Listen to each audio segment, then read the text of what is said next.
Welcome back to the channel, and this week we are playing in Lake Tahoe, Nevada.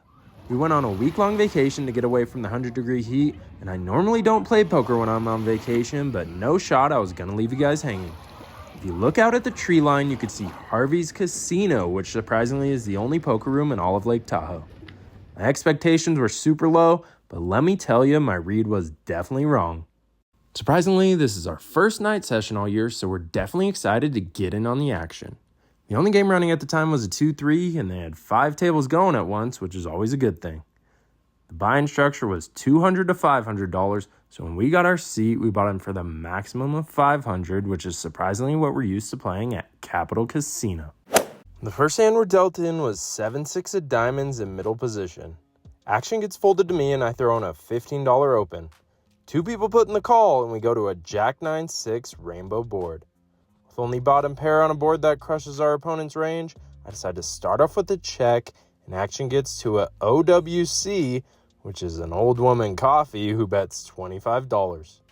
She's got a super short stack, and this player type is just never bluffing, so when it folds to me, I just toss my hand in the muck since I only have 5 outs at best. The next hand, we see 1 limp in early position, and I raise King Jack of clubs to $20. Short stack goes all in for $49, and now the big blind puts in the cold call.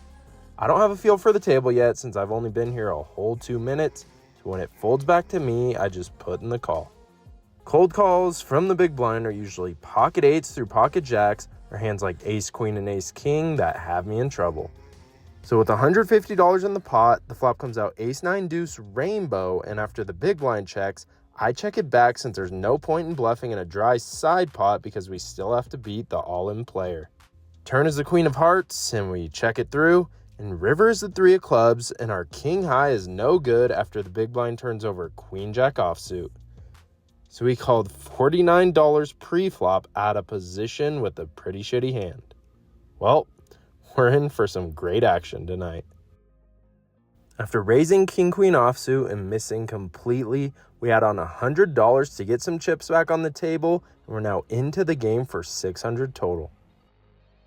Then a few hands later, an OMC opens to $10 under the gun, and I look down at the best hand in poker, which is none other than the bullets, pocket aces.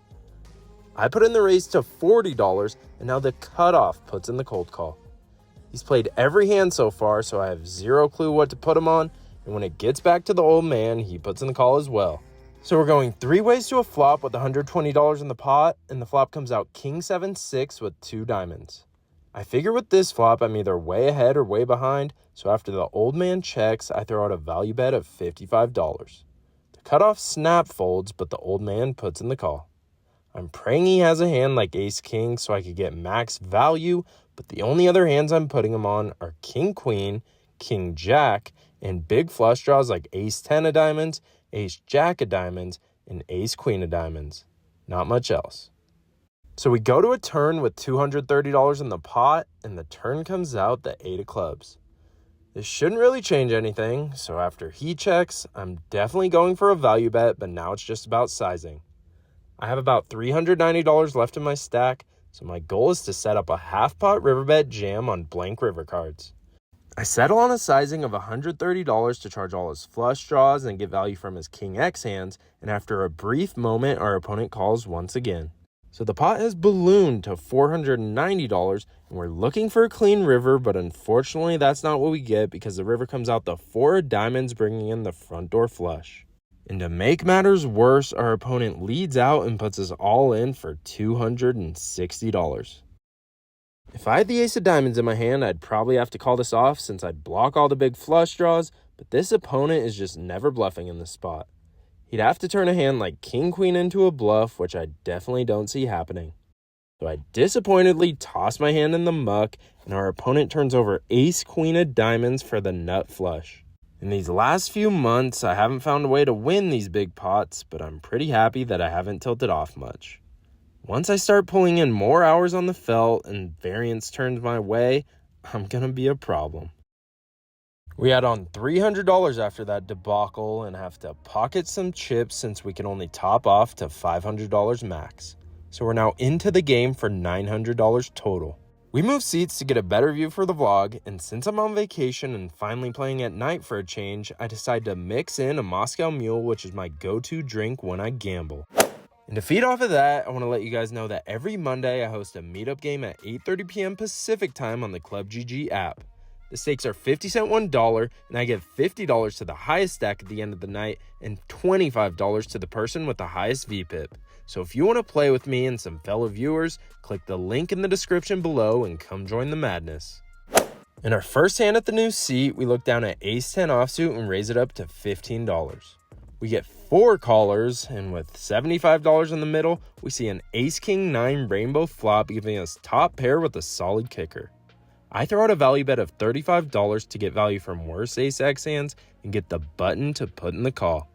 But now the small blind, who's been a superstation and doesn't show aggression without a good hand, jams all in for $140. So it folds back to me and I just toss my hand in the muck knowing I'm behind. But the button decides to put in the call, so we're gonna see a run out. Turn is a 9 and river is a deuce, and the small blind wins after turning over a King-9 offsuit for a full house. So this session has been a pure showcase of having second best. Let's see if we could turn that around. We grab the extra $65 we had in our pocket and top off our stack once again. Next hand up is a Lake Tahoe special $10 PLO bomb pot. I thought this was an awesome idea because it drives crazy action, and not many people know how to play PLO, which is a huge advantage to me because I've dabbled a lot online. 7 people join the party, and we get dealt Jack 8 6 3. With $70 in the pot, the flop comes out Jack 9 deuce rainbow, giving us top pair on a super dry board. Small blind leads out for a pot size bet of $70, and in PLO, a 1-pair hand is just never good, so when it folds back to me, I gladly toss my hand in the muck. After a turn and river bet, we ended up getting to see what the small blind had, and he had pocket 9s for middle set. We're back playing no limit and get dealt Ace-Queen offsuit and raise it up to $15. The cutoff and big blind put in the call, so with $45 in the pot, the flop comes out 9-8-3 all spades. Big blind checks it over to me, and with the ace of spades in my hand, I throw out a $30 bluff, which is the size I would use with all my value hands. The cutoff mucks right away, and it looks like the big blind wants to call because she cuts out the chips, but eventually tosses her hand in the muck, which is perfectly fine with me holding just ace high.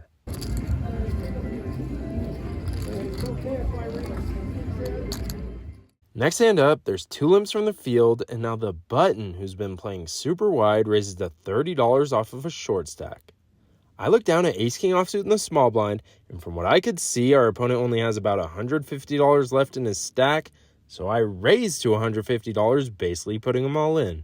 When action gets folded back to him, he folds Ace-7 offsuit face up, and we take down $36 uncontested. No, feel me in. Hey Ryan, one more hand. I'm on the button. After winning back-to-back hands, we're looking to make it 3 in a row. The $6 straddle is on, and 2 people put in the call when I look down at the beautiful pocket aces. With $23 already in the pot, I raise it to just $35, but they all fold. Look at all those chickens. Push it here. After missing a bomb pot with a pretty shitty holding, we add on $100 to unload the clip completely, and we're now into the game for $1,000 total, which seems to be like every session lately. After going card dead for a good minute, we have yet to show down any hands, so these guys probably think I'm the nittiest player in the world, and they might be right.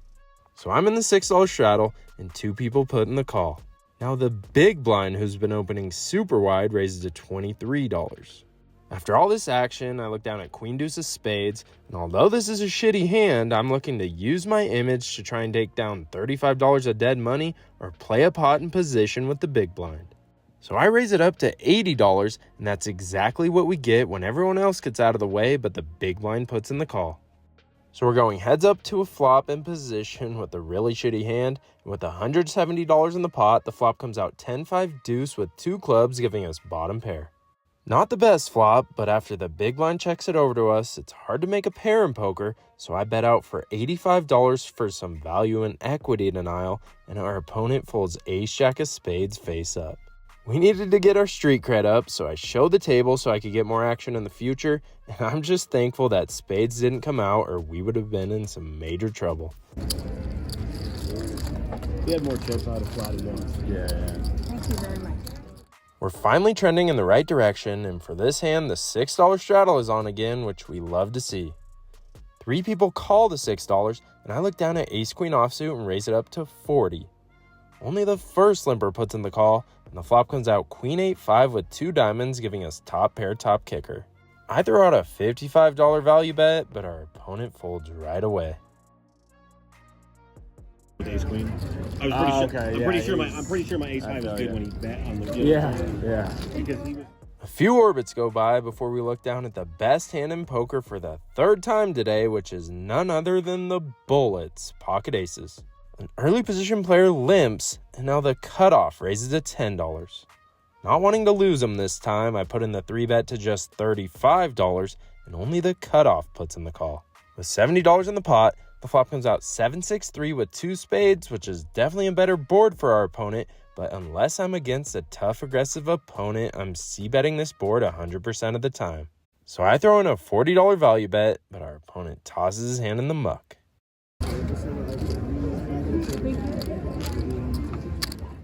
In this next hand, the only solid player at the table opens the $10 under the gun, and I look down at the amazing pocket aces back-to-back hands and get them for the 4th time today. I put in the 3-bet to $35 again, not wanting to lose him, and when it folds back to him, he puts in the call. With $70 in the pot, the flop comes out 9-8-7 all diamonds, which is very interesting since I'm holding the ace of diamonds. His range consists of all the straights, 2 pairs, and sets, while my range is maybe pocket 9s or some ace-high flushes with some overpairs. So after our opponent checks, I decide to check it back since I don't need protection, and I want to see what he does on the turn. When the dealer puts out the deuce of spades and our opponent checks for a 2nd time, a value bet is definitely in order. So I grab $45 worth of chips and put them out there, but our opponent snap folds. Must have had a hand like king-queen offsuit or a small pair.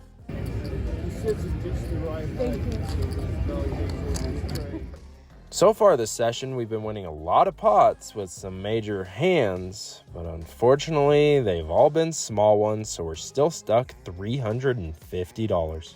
In this next hand, early position opens up to $8 and 2 people put in the call. I look down at my favorite hand in poker, which is none other than Jack 10 suited, and after reading a lot of your guys' comments and taking them to heart, I've noticed that I've been playing pretty passive. So just like the Queen Deuce of Spades hand, we're looking to change our ways. So instead of calling, I raise the price of poker to $53, and once again, they all fold one by one. So we scoop in another small pot, but definitely not complaining when money's pushed our way. Hey, Jack. For this one, early position opens to $10, and I've been pretty locked in so far in this session and noticed that he's been opening to $15 with his good ones and $10 with his weaker ones. So after the hijack puts in the call, I look down at A7 offsuit, which is honestly a terrible hand, but with the ace blocker and having position, I decide to stick with my read that he has a shitty hand himself. So I raise the price of poker to $55, and they both fold, which I'm perfectly fine with because I scooped $25 of dead money with a very below average hand. I think the key to my 1-3 results improving is to look for these sizing tells and take more aggressive action, which I've definitely failed to do in the past, but now it's time to change it up. All right, well, there's a beer right there. I'm kidding.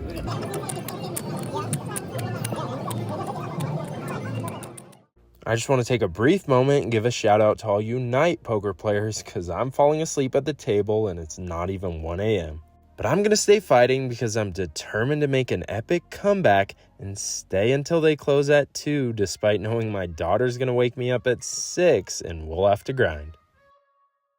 In this next hand, I'm in the $6 straddle and 3 people put in the call before it gets folded over to me. I look down at ace-7 of clubs, and even though I could easily check and see a cheap flop, I decide to take the aggressive route and raise it up to $36. All three limpers put in the call, which I definitely wasn't expecting, so now we have $140 in a multi-way pot, and the flop comes out ace-6-3 with 2 spades, giving us a very mediocre top pair. I could go either way between a check or a bet, but this time I decided to take the aggressive route and c-bet for $55. Only one opponent went away because the small blind and big blind put in the call. The turn comes out the 5 of clubs, bringing in a lot of 2 pairs or some straights, so when it checks to me, I decide to show some pot control in a multi-way pot and check it back. The river comes out the 8 of clubs, which shouldn't change too much, and the small blind starts off with a check, but now the big blind wastes no time before shoving all in. This guy's been playing pretty loose all session, so now the question is if this is a value hand or a bluff. I think the main bluffs would be all the missed flush draws, but it seems pretty diabolical to do in a multi-way pot when a couple of us have shown some strength. So I debate making the hero call, but eventually decide to toss my hand in the muck. The other player folds as well, and the big blind happily turns over 8-3 offsuit for the river 2 pair. Didn't know we were playing blackjack with that hand, but it goes to show how great tonight's game is, but how terrible we're running, because if that pot would have been pushed in our direction, we would have been above the even mark and into the land of profit.